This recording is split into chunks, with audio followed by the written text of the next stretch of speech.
What's up, guys? Welcome back to another episode of Lucid Daily. And today we do have a couple of things that we need to go over. So let's go ahead and get started.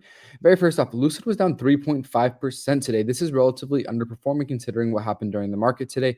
The S&P 500 was relatively flat, but the EV sector as a whole was down more than the S&P 500 was. For example, Tesla was down 1.79% and down almost another 0.5% in the after hours. And then you have the S&P 500 only down 0.08% today, so relatively flat.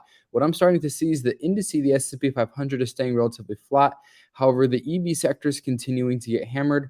Tesla starting to get, I think the revisions came out today from banks and different other institutional investors.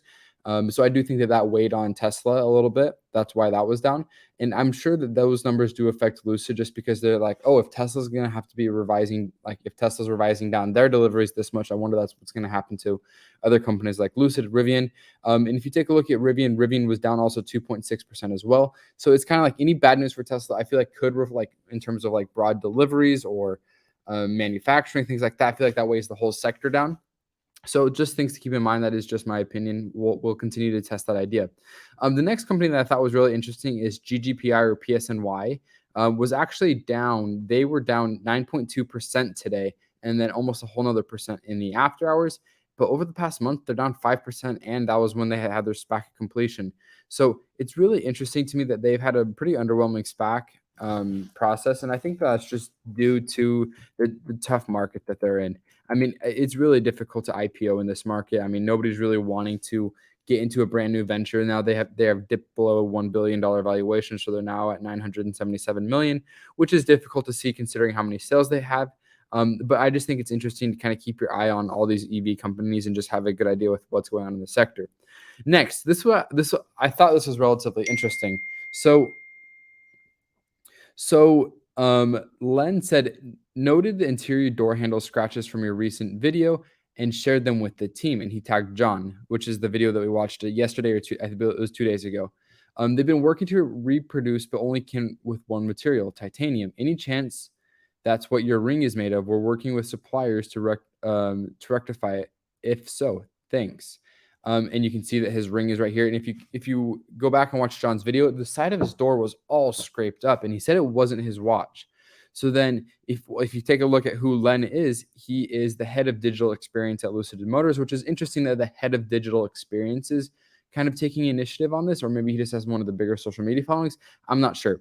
Anyways, John responded and said, love seeing a brand make actionable changes. Yep, the ring is titanium. So a couple of things that I really like about this. One, it means that they're paying attention to what their users' experience is actually like how their users are experiencing the product. And John was brutally honest in this video, saying exactly what he liked about the actual car and some things that they can work on with the software.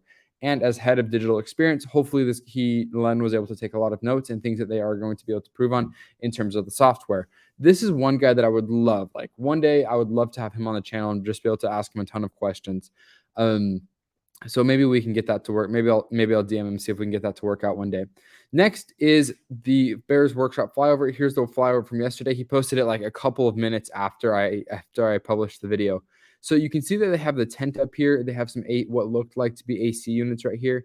And if we compare it to the last flyover, this was the 23rd. So they took the cars from here, and either these cars are all delivered or they swapped them places. Now, it doesn't really make sense to swap them places. So I believe these cars were all delivered, which is actually really good news. And then you have these cars that hopefully are for the next deliveries. And this parking lot's starting to get pretty full. So I wonder if this is like the final phase of inspections before they get driven. Like I'm trying to find out where the cars would exit. Like if they like pull in and then just go straight out, like if they go line by line.